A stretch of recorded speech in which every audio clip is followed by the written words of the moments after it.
Olá! Na aula de hoje, vamos falar sobre absorção radicular de elementos. Lembramos que já preparamos vocês para entender este assunto, pois em aulas anteriores falamos sobre aspectos morfológicos, anatômicos e fisiológicos das raízes, bem como sobre as formas de contato do íon com a raiz. Esses assuntos estão também em videoaulas neste canal. Agora, vamos apresentar e discutir os principais processos de entrada de elementos essenciais no sistema radicular e nas células radiculares das plantas superiores. Um pequeno relato histórico sobre este tema. Até o século XIX, acreditava-se que todos os elementos químicos, todos os elementos essenciais que as plantas precisavam, eram absorvidos por difusão. Simplesmente o elemento entrava nas células por difusão, por efeito de concentração.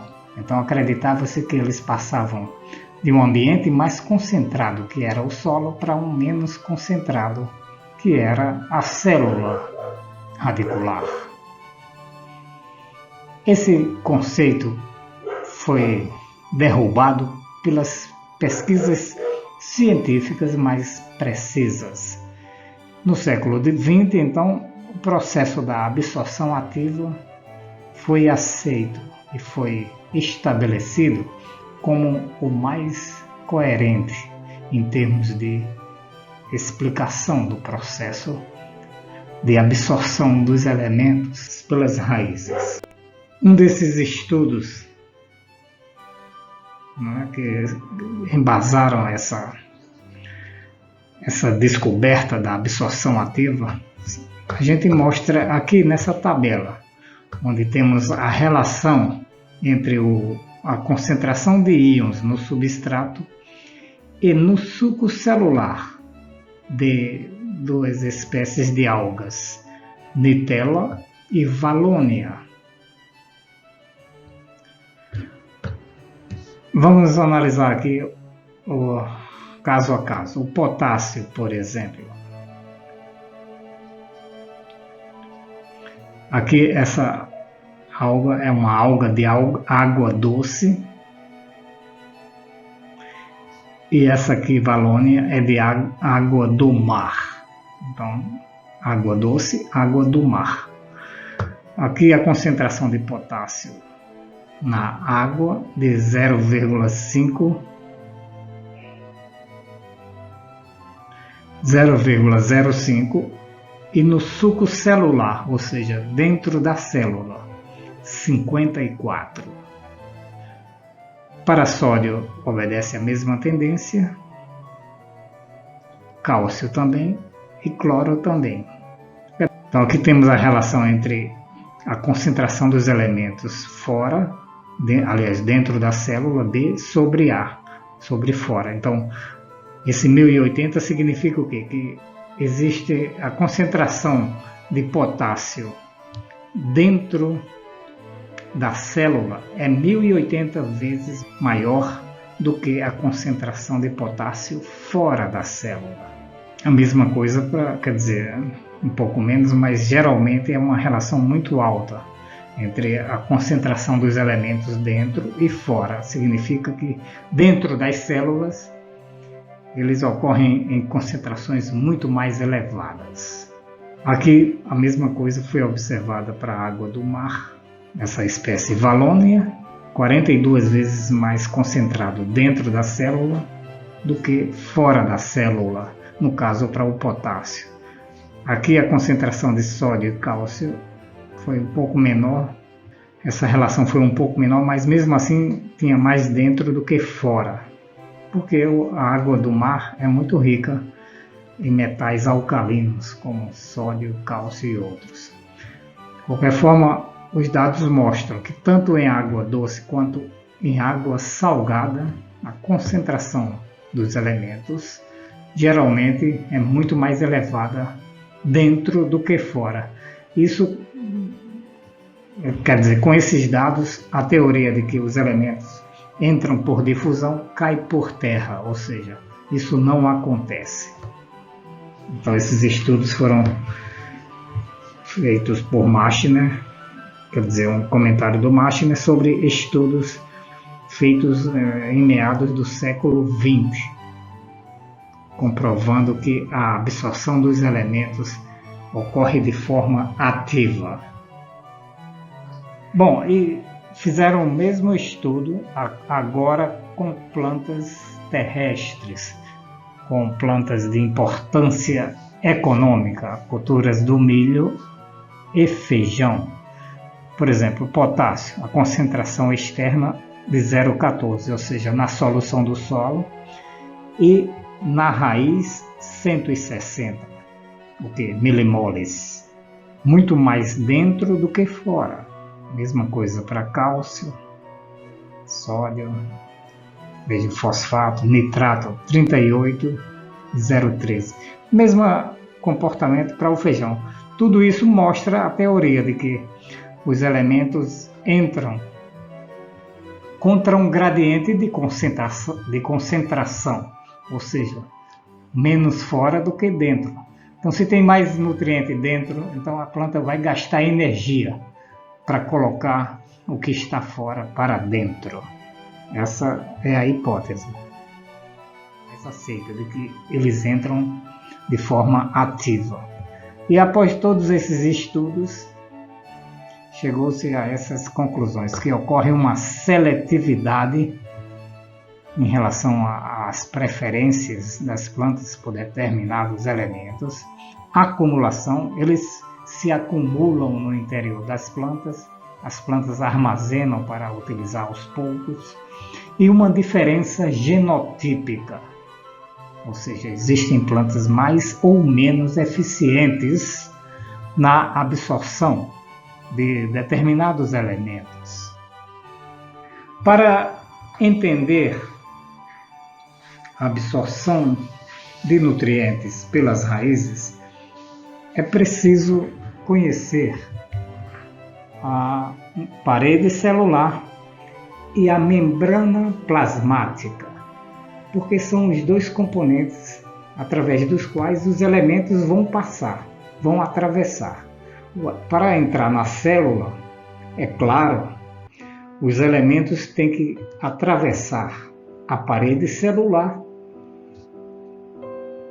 e a membrana plasmática. Então é importante que a gente tenha uma noção sobre a anatomia, a estrutura desses órgãos celulares. Então as células vegetais são separadas do meio externo por membranas. A formação de membranas nas células vivas de plantas e animais permitiu então o desenvolvimento da vida de seres superiores no planeta. Aqui a gente apresenta essas duas estruturas das células vegetais.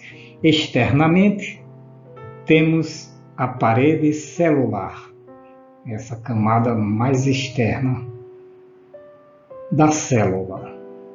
E internamente, a membrana citoplasmática, também chamada de plasmalema.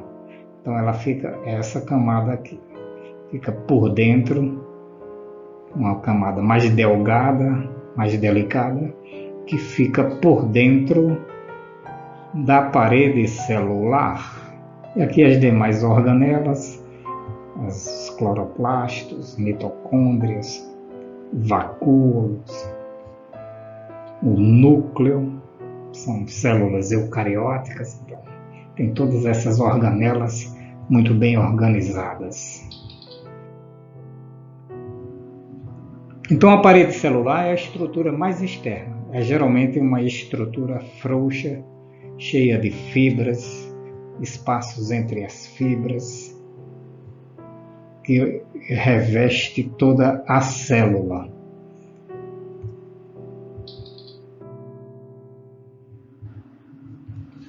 Então, todas as células vegetais têm uma parede celular rígida e composta por material inerte. Aqui a parede celular e membrana plasmática das células. Na parede celular, os íons se deslocam através de macro e microporos. Então, vejam que a parede celular é uma coisa mais espessa e mais desorganizada, cheia de fibras, presença de microporos entre as fibras e macroporos também. Então, os elementos químicos vão circular, vão viajar por esses espaços até chegar na membrana plasmática. Ela é formada, a parede celular, por microfibrilas de celulose, feixes de glicanas, matriz de hemicelulose, substâncias péptidas e cargas positivas e negativas.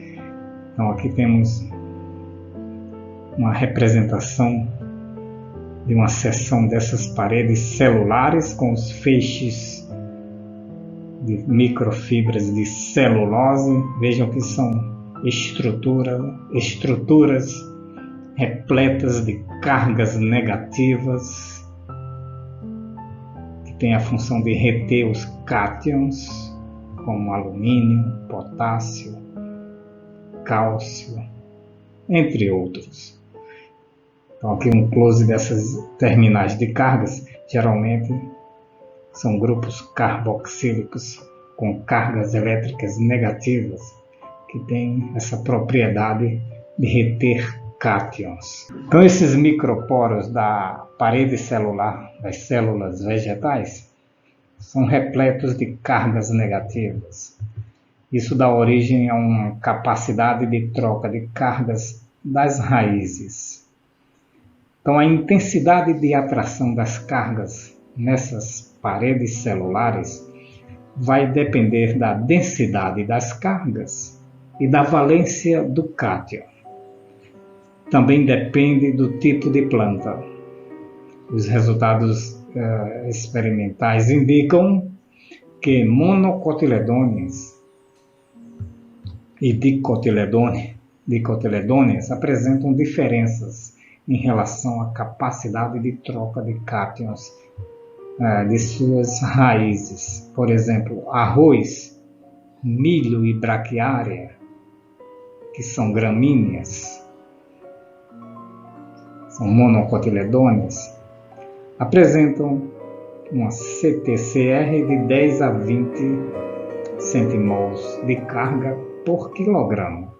Já essas leguminosas, feijão e soja, essa CTCR aumenta para 40 a 80 centimols. Isso é uma coisa interessante, porque indica que essas plantas podem ser mais eficientes na absorção de cátions, porque elas retêm mais cátions na parede e esses cátions podem ser liberados para serem absorvidos através da membrana plasmática.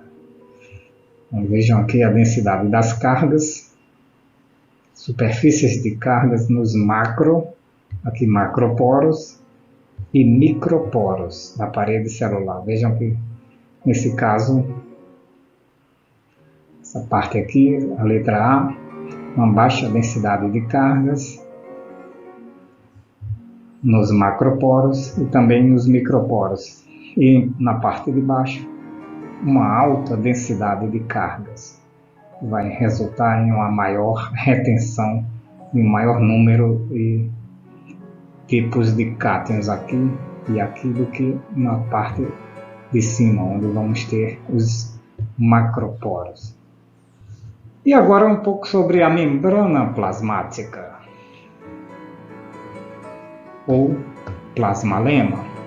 É a película que envolve o citoplasma, a célula propriamente, formada por uma dupla camada de fosfolipídios e incrustada de proteínas, apresentando um interior hidrofóbico. Aqui uma representação esquemática de uma membrana plasmática, uma seção de uma membrana. Vejo que tanto para fora quanto para dentro tem essa dupla camada, quer dizer, uma camada para fora de fosfolipídios e outra camada para dentro. E de vez em quando aparecendo essas estruturas aqui, que podem aparecer apenas numa parte ou podem ocupar integralmente toda a membrana. Aqui nós chamamos de proteína integral, quando ela atravessa toda a membrana, ou simplesmente uma proteína que fica na parte interna ou externa, sendo que aqui ela apresenta uma camada hidrofílica e o interior dela é hidrofóbico, ou seja, não permite a passagem de água. Aqui é a mesma coisa que eu apresentei anteriormente, uma outra forma de ilustrar. Ele diz a membrana plasmática consiste de proteínas embebidas numa bicamada fosfolipídica. Então aqui a bicamada, né? Ou seja, uma camada para cada lado, alguns carboidratos, uma proteína integral aqui atravessando. Para dentro temos a região hidrofóbica e para fora aqui a região hidrofílica, ou seja, aqui entra água, mas aqui a água não passa porque é hidrofóbica. Então é através da membrana que os íons passam do meio externo para o meio interno. Então é a membrana plasmática que permite a absorção dos íons. Então elas têm sítios específicos para a absorção iônica. Esses sítios nada mais são do que proteínas integrais de membrana. Elas possuem também bombas iônicas, ou transportadores, também chamados de carregadores, ou canais iônicos. Então essas são as formas através das quais os íons passam de fora para dentro. E aqui uma representação dessas formas de absorção dos íons. Com isso, nós já podemos falar sobre os dois processos básicos de absorção de nutrientes, que são os processos passivos, a gente vai chamar no plural porque são alguns, e os processos ativos. Então, nos processos passivos, o íon atravessa os espaços intercelulares e a parede celular, parando ou estacionando na superfície externa do plasmalema. Então vejam bem, aqui eles entram na raiz pelos processos passivos, mas não entram na célula. Agora, os processos ativos, o íon entra no citoplasma e no vacúolo. Aqui, algumas diferenças gerais entre esses dois processos. Processos passivos podem ser físicos ou químicos, ocorrem nos sistemas vivos ou não. Ou seja, processos passivos podem ocorrer até no solo, ou em ambientes mais inertes, ou em sistemas vivos, como é o caso das raízes. E agora o processo ativo é sempre metabólico e só ocorre na célula viva. Pode ocorrer em qualquer célula, inclusive células animais e microbianas, mas aqui a gente está falando de células vegetais. Então, de qualquer forma, o processo ativo ocorre em todas as células vivas. Os passivos são desligados da respiração ou fosforilação. e os ativos são sempre acoplados à respiração ou fosforilação. Os passivos não precisam de energia. Já o ativo ou ativos necessitam da introdução de energia no sistema, geralmente na forma de ATP. Esse aqui é espontâneo, ou seja, os passivos são espontâneos, obedecendo à segunda lei da termodinâmica, e os ativos são não espontâneos, ocorrendo contra um gradiente de concentração. Os passivos podem ser aeróbicos ou anaeróbicos, e esse aqui é sempre aeróbico, sempre precisa de oxigênio. Produtos inibidores, algumas substâncias não vão afetar esse processo, porque eles podem ocorrer, inclusive, em células não vivas, em ambientes que não têm atividade química ou bioquímica. E esses aqui, os inibidores, vão afetar substâncias que podem afetar o processo ativo. Esses passivos ocorrem em qualquer temperatura e esses os ativos em temperaturas fisiológicas. Agora podemos falar sobre cada um desses processos. Quais são os processos passivos? Os principais são a difusão, o fluxo de massa. Nós falamos desses processos quando falamos das formas de contato do íon com a raiz. São basicamente iguais, quer dizer, os mesmos processos que ocorrem no solo vão ocorrer na raiz, os processos passivos. Temos também a troca iônica, a adsorção e o equilíbrio de Donnan.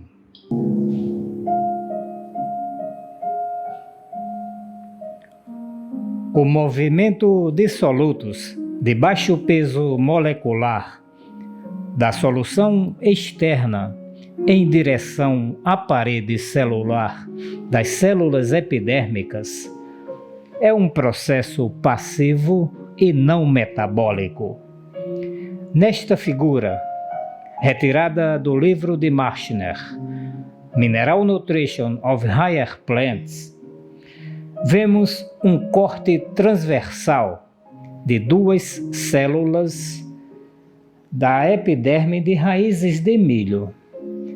Vejam essa imagem como células cortadas ao meio, vistas ao microscópio eletrônico.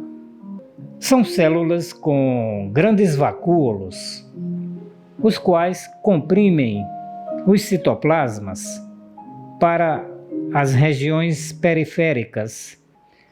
A absorção passiva vai ocorrer aqui, nessa região, onde íons e outros compostos de baixo peso molecular presentes na solução do solo irão se movimentar por difusão e fluxo de massa do meio externo em direção à superfície do plasmalema, atravessando a parede celular, que é uma estrutura espessa e frouxa, repleta de poros e formada por microfibrilas de celulose, hemicelulose e outros compostos.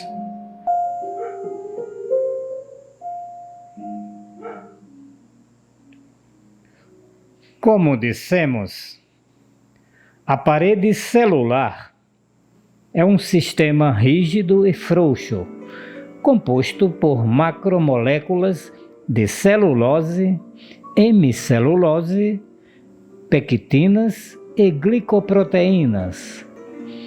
E devido a esses aspectos, este sistema apresenta poros de diferentes diâmetros, que são os chamados espaços interfibrilares e intermicelares.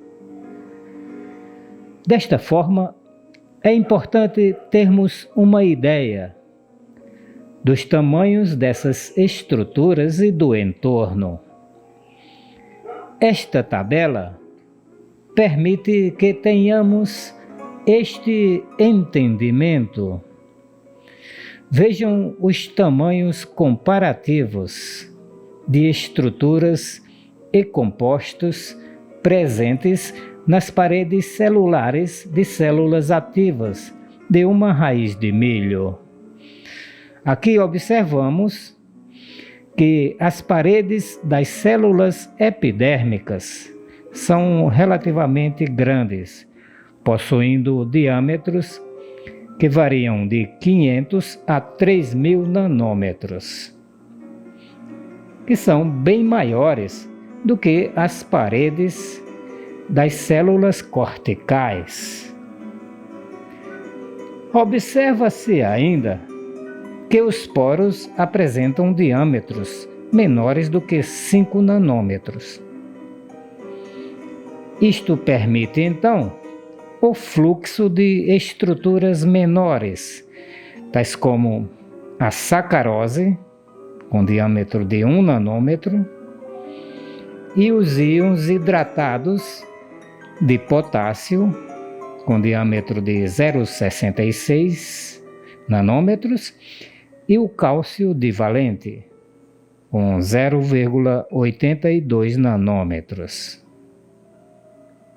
Então, como a gente já viu sobre difusão, também dentro da raiz ele coloca o elemento dentro da raiz, mas não dentro do citoplasma. Ele vai ocorrer nos espaços intercelulares e na parede celular, e também na superfície externa da membrana plasmática. A contribuição da difusão é modesta, geralmente, na absorção dos nutrientes, porque ela ocorre contra um gradiente de concentração.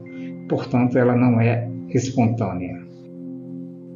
O fluxo de massa também coloca o elemento dentro da raiz, mas não dentro do citoplasma. Então, ele coloca também nos espaços intercelulares, na parede celular e na superfície externa do plasmalema. A troca iônica, vocês viram um vídeo sobre isso, é um processo muito importante. Assim como os colóides do solo, também as raízes possuem CTC. E os experimentos mostram que há uma relação muito estreita entre a CTC da raiz e a produtividade das plantas. Então a gente já viu essas diferenças. As CTCs das raízes de dicotiledôneas geralmente são mais elevadas do que das monocotiledôneas.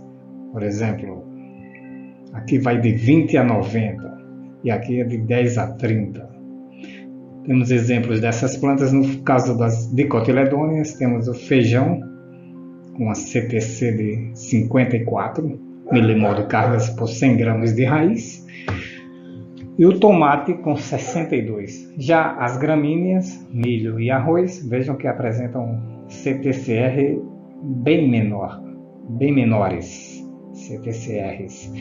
Aqui 29 para o milho e 23 para o arroz.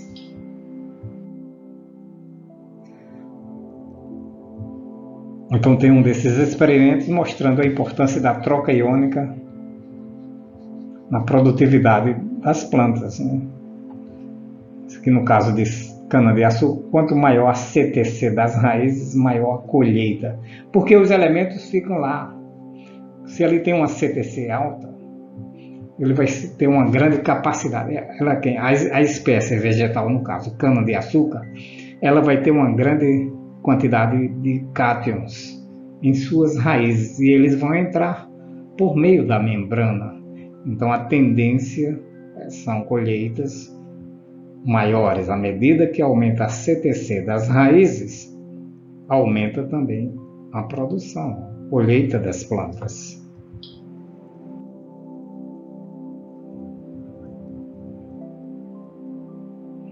Então, considerando apenas a CTCR, e mantendo-se os outros fatores constantes, as plantas apresentam diferentes capacidades de adquirir os nutrientes. Então, como eu já comentei antes, plantas com menor CTCR são mais eficientes na absorção de potássio, enquanto as de maior CTCR absorvem mais cálcio e mais magnésio. Aqui uma representação desta troca iônica nas raízes. Já mostrei inclusive essa figura antes. Então, se as raízes, as paredes celulares das raízes têm cargas negativas, então elas têm CTCR, então vão reter os cátions. Isso é uma representação. Então esses cátions ficam retidos aqui e à medida que as plantas vão precisando deles, eles são liberados. Ocorre uma troca iônica de nutrientes que as plantas jogam pelas raízes, como os prótons, por exemplo.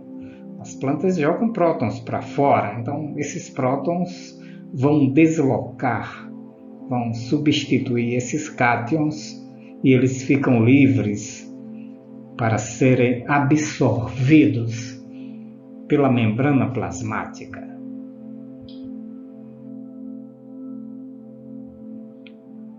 Já mostrei essa figura também, né, sobre a densidade das cargas, que vai conferir maior ou menor troca iônica. Por exemplo, aqui onde tem maiores concentrações de cargas, as raízes vão apresentar muito mais uma CTCR muito maior. Então elas vão ter muito mais condições de fazer a troca iônica.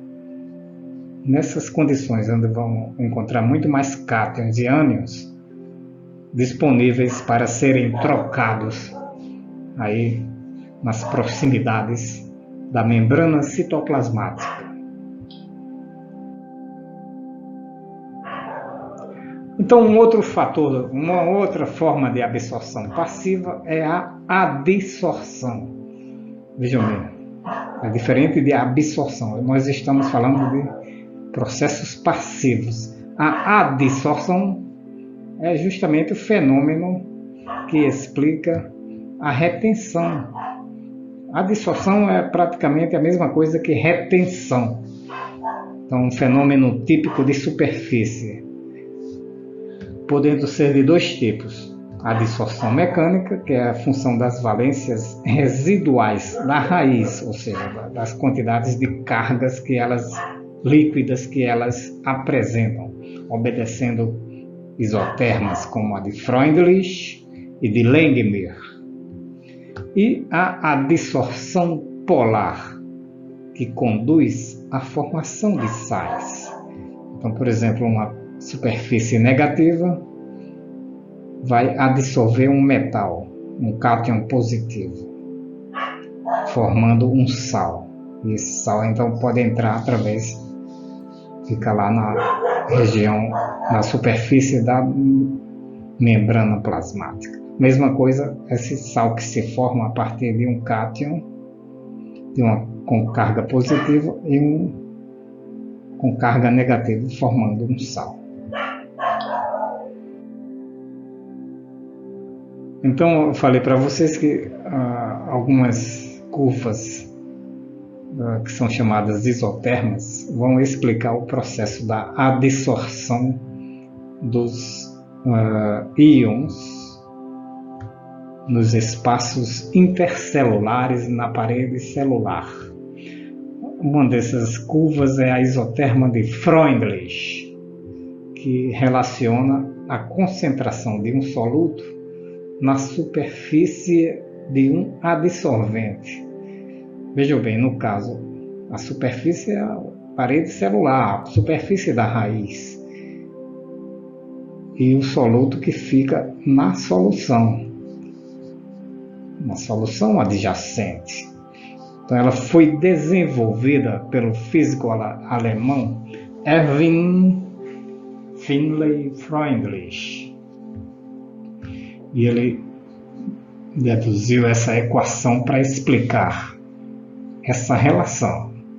Y igual a Kc vezes 1 sobre N, onde Y é a quantidade do íon absorvido por unidade de peso de raiz.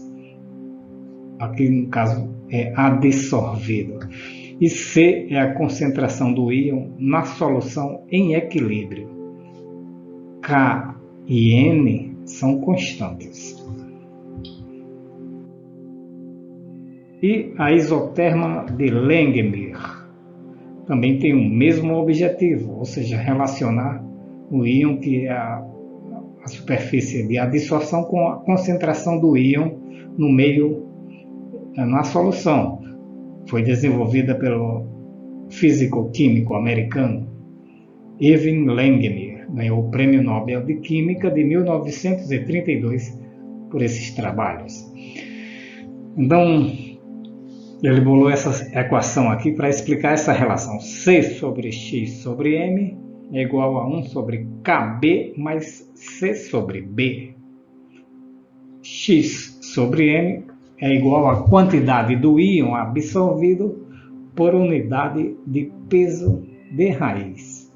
C é a concentração do íon na solução em equilíbrio e B é a capacidade máxima de adsorção. O K é uma constante de adsorção e 1 sobre B é o coeficiente angular da isoterma. Então, com isso, a gente já pode explicar para vocês esse famoso conceito do espaço livre aparente, que é o volume celular acessível à entrada de íons por processos passivos de absorção e corresponde aos espaços intercelulares existentes na parede celular e superfície externa. Então, na prática, o espaço livre aparente é praticamente igual ao apoplasto.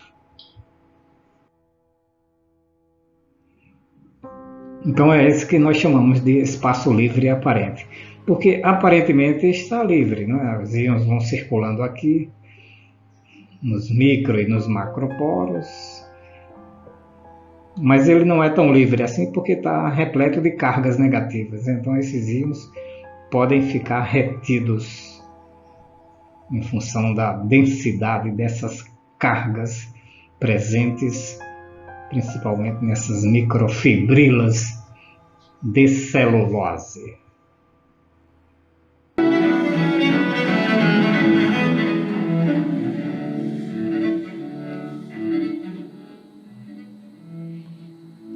E aqui temos um diagrama esquemático do sistema de poros do espaço livre aparente. Vejam que esses espaços maiores são os macroporos e esses tubos menores, os microporos. Então, as cargas negativas presentes tanto nos microporos quanto nos macroporos vão reter os cátions, enquanto que os ânions, como têm cargas negativas, vão ficar livres nesse espaço que é também chamado de Water Free Space, ou espaço livre de água. E nos microporos temos o DFS, que é o espaço livre de Donan, ou Donan Free Space. Então aqui um detalhe da frouxidão dessa estrutura, né, digamos assim, da parede celular. Então vejam que as fibras estão emaranhadas aqui, permitindo a circulação de cátions e ânions. Então temos a pectina, as fibras de celulose, hemicelulose, e os processos passivos se dão aqui, nessa estrutura, quer dizer, nesses espaços, até chegar na membrana, onde vai ocorrer o quê? O processo ativo. que nós chamamos o processo ativo então de absorção propriamente dita, sendo mais lento que o passivo e proporciona a passagem do elemento ou composto pela membrana celular, colocando o elemento no citoplasma ou no interior do vacúolo. Então, essa figura dá uma ideia do que acontece no caso do processo ativo.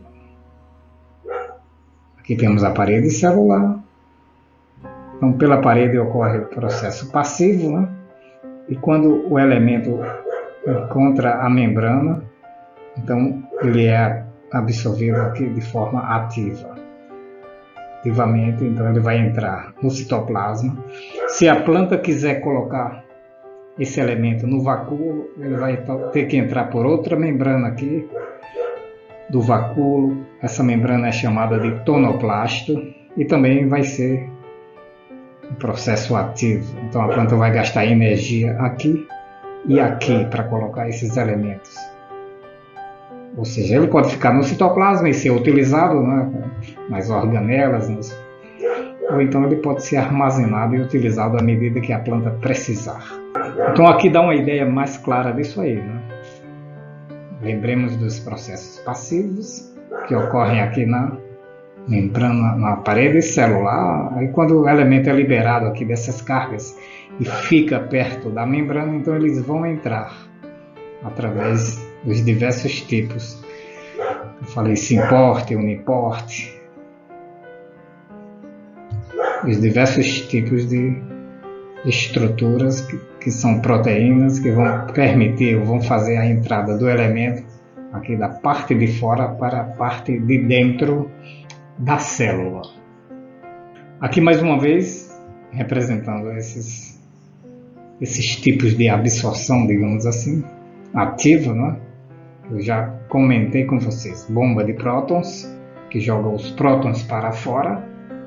O sistema uniporte, quando um íon entra em determinada direção, no caso de fora para dentro, que é o amônio.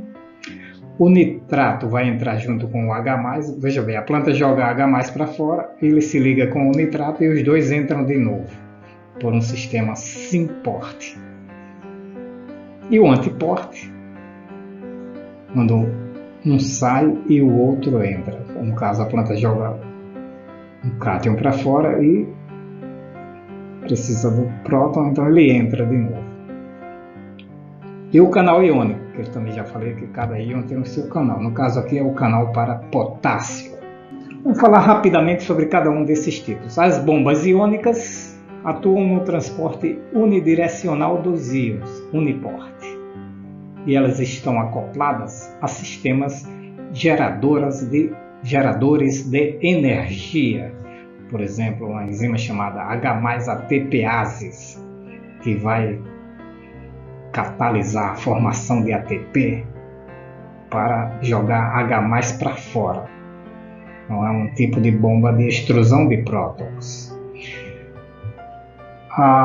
E a velocidade de transporte de íons pelas bombas iônicas é aproximada. Isso foi estimado pelos cientistas, né? Através dessas bombas, as células jogam para fora ou para dentro aproximadamente 100 íons por segundo. Então, uma única célula, em um segundo, transporta 100 íons. Isso pode parecer muito, mas tem outros sistemas muito mais eficientes, como a gente vai ver. Aqui é uma outra gravura mostrando basicamente esses tipos de sistemas de transporte de íons de dentro para fora ou de fora para dentro da célula.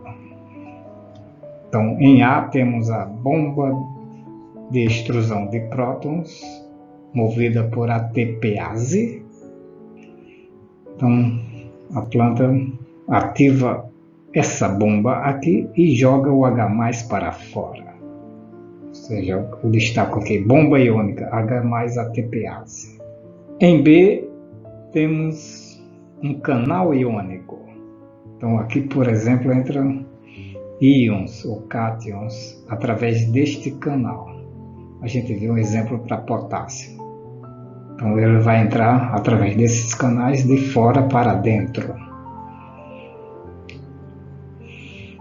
Em C é um típico carregador uniporte, ou seja, um íon de cada vez na direção de fora para dentro.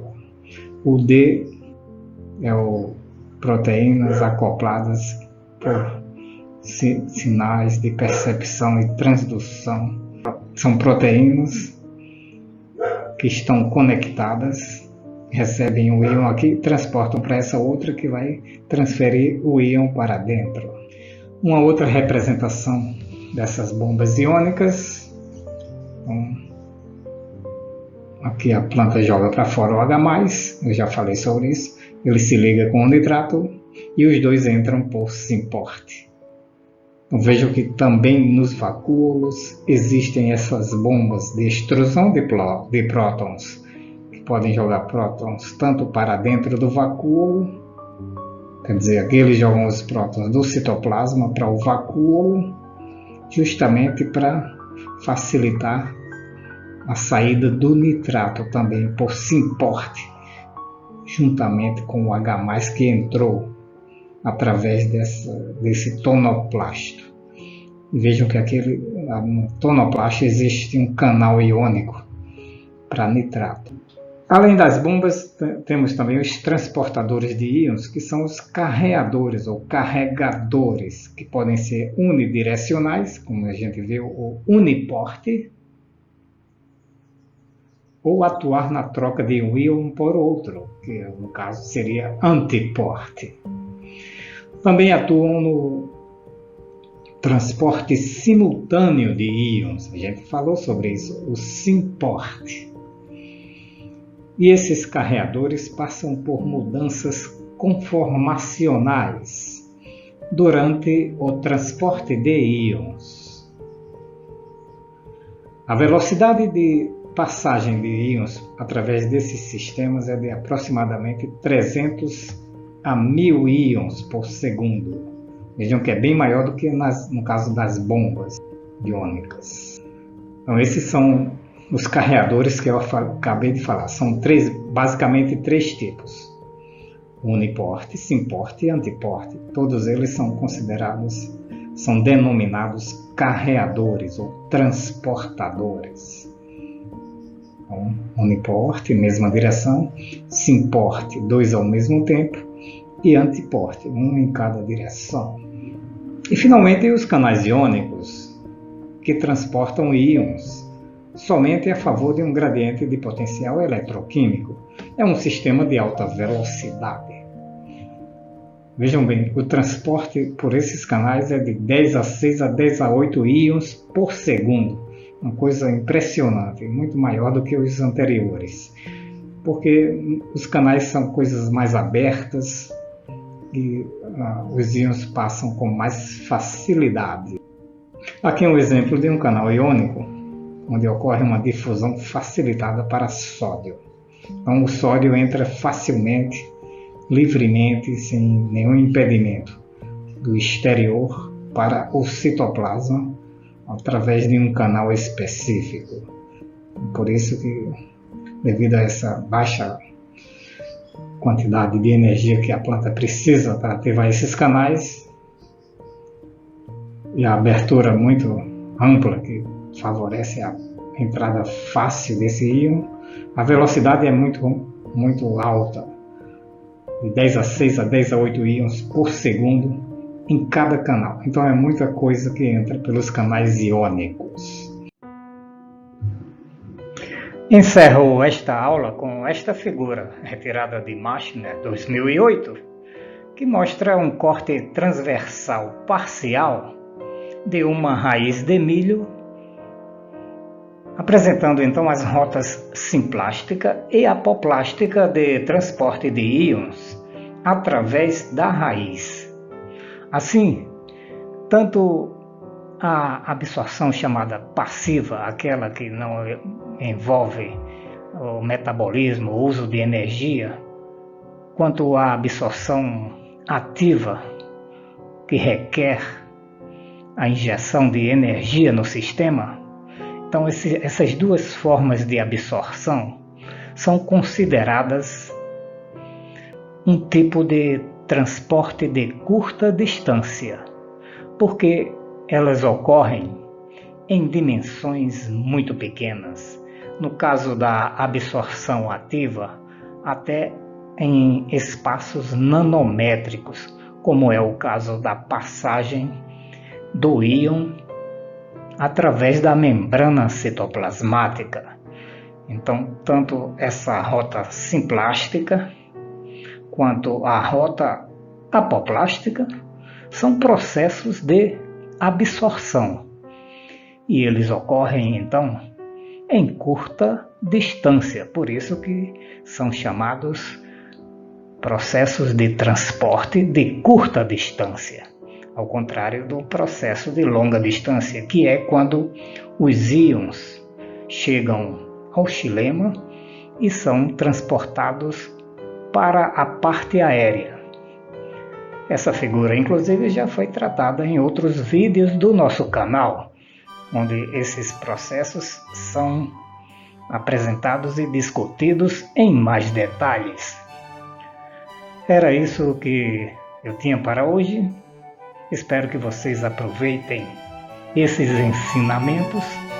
Vejo vocês então na próxima aula. Tchau!